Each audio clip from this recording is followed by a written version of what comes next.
Você está viajando através de outra dimensão. Uma dimensão não só de imagens e sons, mas também da mente. Uma jornada a uma maravilhosa terra, cujas fronteiras são as da fantasia. Há um sinal logo à frente, avisando que sua próxima parada será em Além da Imaginação. What am I? Please tell me what I am. It doesn't make any difference. It doesn't make any difference at all, Jaina. We were childless. We had nothing of our flesh to leave behind. No, nothing of our hearts, nothing of our love. So you see, we got you. You made me. You built me. Olá, ouvinte! Seja bem-vindo a mais um episódio de Além da Imaginação, a série clássica. E aqui é sua host, Angélica Hellish. E aqui é o Marcos. E aí, Marcos, hoje falaremos então do episódio número 44, né, que seria o oitavo episódio, né, da segunda temporada, episódio chamado The Lateness of Hours, que seria a tradução O Atrasado da Hora, né? Bom, nesse episódio nós vamos ter novamente uma atriz que nós gostamos pra caramba, que é a Ingrid Stevens, de um dos episódios mais conhecidos e fabulosos de Além da Imaginação, que é The Hitchhiker, ou The Hitchhiker. Isso, exatamente. Ela está de volta nesse episódio agora. Está de volta nesse episódio, que, detalhe, né, é a série, como a gente estava falando, enfrentando problemas de cortes orçamentários. Então vai ter uma questão também do formato que foi feita a gravação, o estilo da gravação, que tem um tom assim que mesmo você assistindo hoje em dia, que a qualidade é um pouco melhor, né, devido às nossas televisões e tal, alguma remasterização, você vê que é bem ruim, né? Assim, não sobreviveu muito bem ao tempo, né?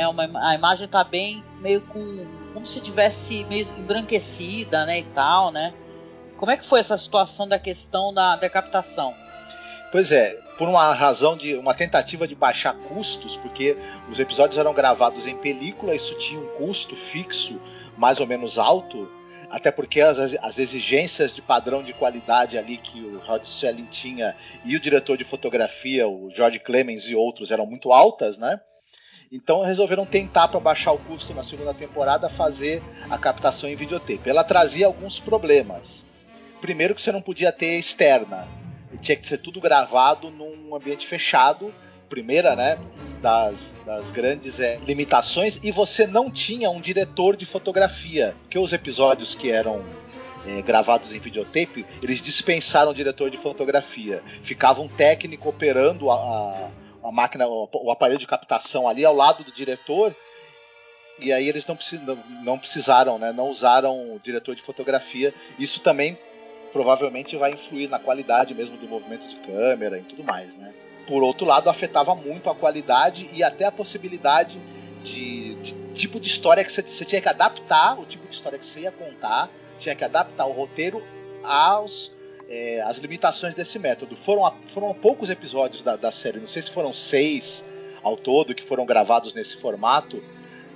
Foram 6. 6. Inclusive o diretor desse episódio, Jack Smite, ele vai gravar mais 2 episódios também no formato videotape. E, enfim. Pois é, então, mas você vê que realmente passagem do tempo não fez bem ao episódio, né? Não, desculpa, eu esqueci só de citar que eu não tenho conhecimento técnico, mas pelo jeito, até a própria remasterização posterior se torna mais difícil, né?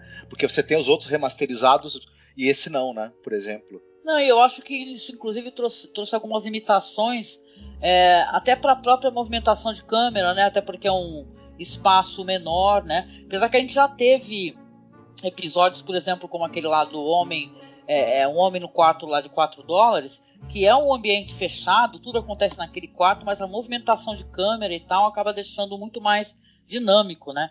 Esse episódio, por algum motivo, eu acho que ele falha em vários sentidos, assim, apesar de não ser um episódio ruim, você entende? Tem uma atriz que a gente já gosta, que é uma atriz que vale a pena, pra mim, o episódio que ela gravou é um dos melhores episódios da série toda. Tem um diretor que eu gosto, Jack Smite, é um cara do qual a gente já conversou. Depois ele foi dirigir um filme que a gente já até fez podcast, que é O Homem Ilustrado, né, pô? Que é maravilhoso, eu gosto pra caramba tanto da história quanto do filme. A Inger Stevens, né? Eu não sabia disso, né? Ela é uma atriz que acabou não tendo uma carreira muito longeva, porque ela também acabou se suicidando, né? Eu não sabia disso, aos 35 anos de idade, a atriz. Então putz, eu não sabia disso mesmo, fiquei chateada. Ela é sueca de nascimento e acabou realmente bem jovem cometendo suicídio. Putz, né? Pois é. Mas a gente tem aí alguns episódios que tem a participação dela. Esse episódio eu até acho que a Inger Stevens, claro, a gente vai falar um pouco mais sobre isso, mas eu acho até que ela super atua, sabe, num episódio que ele é muito mais... ele tem uma coisa de ser mais minimalista por algum motivo, até pelo jeito como ele foi filmado e tal. A história que acaba sendo um pouco previsível, né, porque é impossível você não matar a charada antes, né? Não quer dizer que seja ruim, né, claro, e sim que você consegue realmente prever o que está para acontecer. Só falando assim que tem a participação do John Hoyt fazendo o Dr. Loren, que é o pai dela. O John Hoyt, esse ator aí, ele participou no episódio que também é da segunda temporada, aquele que tu já até comentou, como é que é? Os marcianos reais levantem-se, por favor, levantem-se, né? Exatamente. É famoso esse episódio. Sim, ele é um cara, assim, figura fácil da televisão americana, esteve nos teatros filmados, ele teve também vários episódios de séries que passaram no Brasil, como, por exemplo, Guerra, Sombra e Água Fresca, né?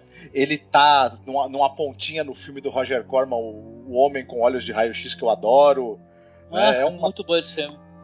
É um cara de longa, assim, carreira na televisão, e um excelente ator e que tinha um rosto muito interessante. Ele chama muita atenção, principalmente o olhar dele, né? Um olhar assim muito enigmático e muito perscrutador, eu diria. Também tem a Irene Tidrow, pronto aí. Ela faz a senhora Loren, né? A mãe da personagem, a Jana. E ela é de um episódio que, nossa, eu adoro, assim, a gente gravou na temporada passada, no ano passado, que é aquele Walking Distance, né? Ela faz o papel da mãe do personagem, o Martin Sloan. E outra coisa, ela também participa do episódio que eu comentei quando a gente foi gravar sobre Eye of the Beholder, o The Different Ones, né? Ela também faz uma participação nesse personagem da Galera do Terror. É uma atriz muito legal, e pra mim a personagem dela no episódio me causa um incômodo absurdo e uma vontade de rir, porque é a mulher que começa a fazer uns barulhos, né? São uns barulhos de prazer e tal. Então parece que você tá vendo um filme pornô. Se tu bota no som alto assim, fica assim aquele barulho assim da mulher que tá gemendo, de prazer, porque tá recebendo uma massagem, né? Depois você vai ver, mas fica engraçado. Ela geme o tempo todo durante o episódio, é até engraçado, né? Mas tem uma razão pra isso, né? É estranho que a gente pensa assim, o prazer dela tá em ficar sendo massageada por um dos empregados, né? O que ela tem de prazer na vida. Realmente. E será que esses empregados fazem mais por ela, hein, cara? Então, aí quando a gente deixou meio claro isso daí que eles também provêm outras coisas também, né? Fica subentendido. Na verdade, esse episódio a gente já vai chegar lá, mas é até mais interessante o que está subentendido nele e referências que ele faz do que até a própria história, que ela tem um plot twist meio previsível mesmo. A gente logo vai sacar o que está acontecendo. Quanto a uma questão da atuação da Inger Stevens, ela tem um overacting, ela tem uma atuação, mas se a gente for pensar bem, não é sem razão. Ela era uma atriz muito competente. A gente vai entender talvez por que ela tem essa atuação que parece pouco natural. Tem um motivo, não é uma falha dela. Ela tentou dar uma construção para esse personagem que tem a ver com a história. Depois, a gente pensando sobre isso, a gente chega a essa conclusão. Eu acho que as críticas a esse episódio são tanto quanto injustas, né? Colocando lá para baixo, assim, como se não tivesse nenhum valor.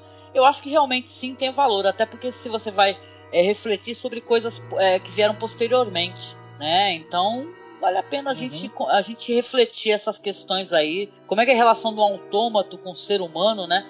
Eu lembro que a gente conversou sobre essa questão em alguns episódios anteriores. Um episódio muito bom, que é aquele The Might Case, que eu lembro que a gente gostou, que é um episódio meio ruê, assim, a gente se divertiu gravando. E também aquele outro lá do cara que fica sozinho numa...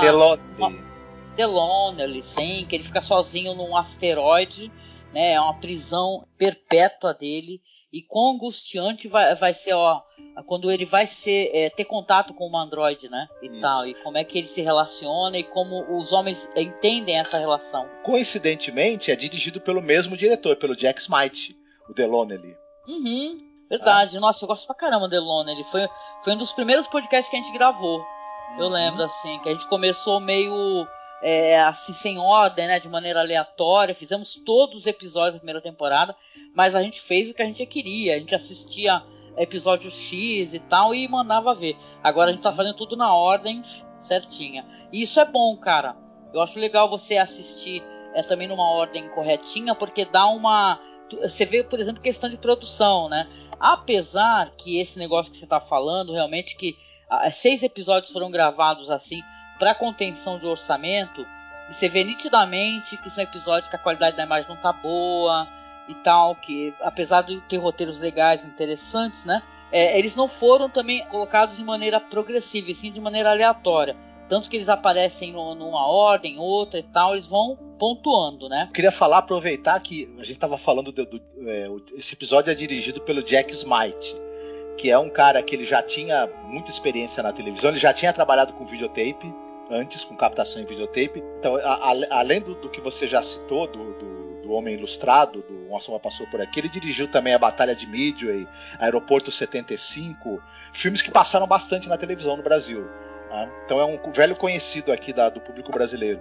Esse é a Batalha de Midway, por sinal, eu quero muito assistir, porque teve um remake recentemente.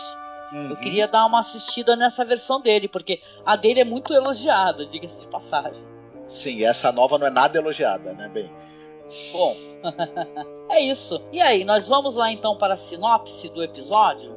Certo. Esse episódio, ele está numa casa, numa mansão, na verdade, né, onde mora uma família formada pelo pai, que é vivido pelo John Hoyt, ele é o professor Loren, a esposa dele, a senhora Loren, que é vivida pela Irene Tidrow, e a filha, a Jana, ou Yana, que é vivida pela Inger Stevens. Eles vivem uma vida muito estranha, porque eles vivem fechados ali, nessa casa, com um grupo de empregados que fazem tudo para eles, literalmente tudo, eles precisam mover uma palha para nada. E, em um determinado momento, a filha, a Jana, ela começa a se revoltar contra os pais, porque eles nunca saem. A gente começa a descobrir pela briga que ela tem com eles, ela vai soltando informações para nós do público que eles não saem nunca, eles não têm vida social nenhuma. E ela fala o seguinte, que o pai, na verdade, projetou a casa. Então ela é uma casa totalmente perfeita, no sentido de que as janelas deixam passar uma quantidade perfeita de luz, a lareira ela tem um design que ela consegue concentrar a quantidade perfeita de calor, tudo é perfeito demais, porém eles nunca saem, por motivo algum. E aí ela começa a se revoltar e exigir que eles primeiro se livrem dos empregados que fazem tudo para eles poderem ter uma vida mais normal dentro de casa, e também deseja poder sair, conhecer o mundo e ver pessoas. E esse é mais ou menos o mote do episódio. Nós vamos ter em algum momento uma surpresa ali em cima disso, e é meio que assim que é a sinopse do episódio do Lateness of the Hour. Pois é. Então, algumas informações que o personagem do doutor dá, né, o Dr. Loren, que esses robôs, eles têm inteligência artificial. Com o tempo, eles vão começando a ter um raciocínio próprio e tal. Tanto que você vê que conforme a menina vai reclamando, e ela vai cada vez mais se irritando, e a alguns momentos ela já vai tipo, falando assim de maneira grosseira com os robôs, né? Eles também não se comportam passivamente.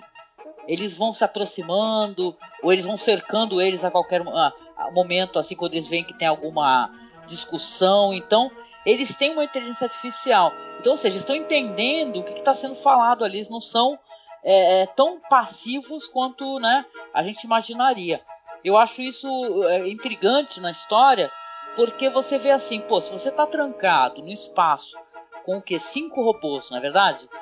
Robô zelador, robô caseiro, robô não sei o que lá, mordomo e tal. E eles têm inteligência artificial e você está zoando eles, você deveria ter um pouco de receio, né? De Sim. você ficar, né, falando assim que eles podem se voltar contra você. E essa personagem da filha realmente é assim, é uma coisa que meio desagradável, que você fala, pô, que pessoa insuportável, né? Ela começa reclamando de tudo, falando, nossa, essa janela perfeita, essa lareira perfeita, e no fundo o som da mãe gemendo, né? Toda cheia de prazer e tal. Aí uma hora ela fala, pô, para aí com essa massagem aí, não sei o quê. E ela toda irritada, e os pais, nossa, o que aconteceu, Jana? Por que você tá assim? Né? Vamos conversar e tal. E ela dá a entender, inclusive, que ela tá com uma certa aflição. Ela quer ter sei lá, conhecer pessoas, conhecer o mundo, quer se relacionar com homens e tal. Mas de qualquer maneira, essa personagem dela, você vê que ela tá de saco cheio, né? Porque imagina você ter todo dia a perfeição. O robô vai falar a mesma coisa pro pai, o pai vai responder do mesmo jeito. Ela fica até repetindo, né? Você vê que os lábios dela estão se movendo. Então tem uma certa ambição no jeito como a série apresenta o personagem dela, né? Que tá bem furioso cada vez mais, né? Tanto que ela ameaça sair. Ela fala, ó, pra mim já deu. Eu não aguento mais viver aqui. Eu vou pegar minhas coisas. Se vocês não mandarem embora esses robôs, não desativar esses robôs aí, eu vou embora. E eles falam assim, né? Vamos conversar e tal. Tô tentando, né, dialogar com ela. Quando os robôs saem, ela fala, e ele começa a concordar com ela. Inclusive ela fica bem contente com isso, né? Ela fala assim, então tá bom, eu vou sair, eu vou namorar, eu vou conhecer o mundo e tá. E mal sabe ela, né? Exatamente. Que ela vai acabar descobrindo que, na verdade, ela também é um autômato, né? O cara construía tudo à perfeição. E ele construiu também uma filha perfeita, só que não é humana, né? A gente saiu entregando isso logo, por sinal, né? Uhum. Esse na verdade é o centro a gente descobre que o centro da história é essa. Na verdade, tem uma coisa que ela fala muito interessante pra ele, que ela começa a reclamar, né? Que quando eles nunca saem, que eles vivem presos ali dentro, e ele fala, pô, mas você tá segura aqui, você tá segura, você tá longe das guerras, do preconceito, dos males todos do século XX. Ele até fala isso pra ela. E é meio que assim, a gente descobre que ele é um cientista, alguém que tem um domínio da tecnologia até à frente do seu tempo, mas uma pessoa que não está integrada com o tempo dele. Ele está estranhando muito os males que a tecnologia traz também. Então a gente intui que ele é um cara que ele vendo os horrores da guerra e do progresso, né, o lado ruim do progresso, ele quis se isolar e tentar fazer algo bom, né? E só que essa androide que tem inteligência artificial, ela começa a ter desejos próprios. E aí é uma coisa engraçada, que é o que eu discordo de algumas pessoas que criticam a atuação da Inger Stevens. Ela parece que ela tá fazendo força para transmitir emoções, porque ela é uma máquina tentando imitar emoções humanas, na verdade. Quando a gente se toca que ela é um robô, toda a atuação que ela tem começa a fazer sentido. É muito pontual isso daí. Ela tem às vezes ela tem uns gestos meio parados, meio mecânicos, esperando muito tempo a reação dos outros. Depois ela tem uma reação exagerada em determinado momento. Isso está muito claro de ser um androide tentando reproduzir do jeito dele emoções e reações humanas. Então isso é muito interessante, assim, na verdade, como ela retratou isso. Tá mimetizando, né? As reações, né? Agora é curioso assim, se esse homem, ele não explica muito bem essa questão, até porque é um episódio antigo e tal, e isso daí foi muito mais bem abordado e até em trabalhos posteriores, inclusive pelo Philip K. Dick, né? Que inspirou Blade Runner, diga-se de passagem. Mas assim, ele não fala exatamente de inteligência artificial, mas ele fala que eles vão adquirindo características com o tempo. Então essas características que ela tem, inclusive de ser marrenta e tal, eu fico na dúvida se são características que ela foi adquirindo ou se foram características que já estavam colocadas nela, assim, enquanto um ser autômato, que vão se apresentar, né? Que eles não queriam ter talvez uma filha excessivamente passiva e tal. No caso, como ela faz uma personagem uma mulher até mais velha, que está há muitos anos, né, trancada ali com os pais. Então você fica pensando e refletindo essas questões, né, de, sei lá, de como é que é um ser que na verdade é um autômato, só que está pensando que é um ser humano, né, e no final vai descobrir, né, que é uma cena assim, né, um tan tan tan, né, que na verdade é um autômato. Ele é obrigado, porque ela insiste que ela quer sair, né? Ele manda todos os robôs e tal, que o servem, né? Lá pra baixo, pra oficina dele, e resolve depois conversar com ela. E sabe que eu acho que esse episódio tem uma crueldade quando você pensa no personagem dele e da mãe. Pra mim, são dois filhos da puta, cara. Não tem outra coisa que dê pra... Porque não tem só esse negócio de o homem que quer viver numa casa com todo conforto, quer se isolar do mundo e tal. Ele tá com seres que têm inteligência, entendeu? Que tem um certo nível de compreensão. Então, o que ele vai fazer com a filha dele, com a personagem, na verdade o grande plot twist da história não é nem exatamente o fato dela ser um autômato, ela ser um robô. O plot twist da história é a filha da putice que os pais vão fazer com ela, que é inacreditável, né?